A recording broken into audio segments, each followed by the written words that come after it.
আমি মাকে খুশি করতে গেলে বউ নারাজ, বউকে খুশি করতে গেলে মা নারাজ। কিন্তু আমি একজন মানুষ, কোন দিকে যাব? ইসলাম বলে তুমি তোমার মার কি? সন্তান। তুমি তোমার বউয়ের কি? স্বামী। শব্দগুলা খেয়াল করবেন।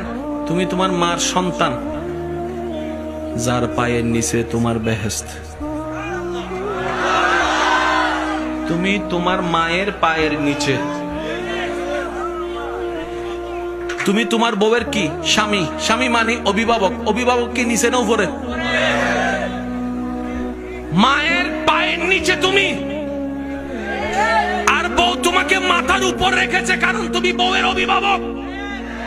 তো উপরওয়ালা তো নিচের ওয়ালা মতো হয় না, নিচের ওয়ালা তো উপরওয়ালার মতো হয় না।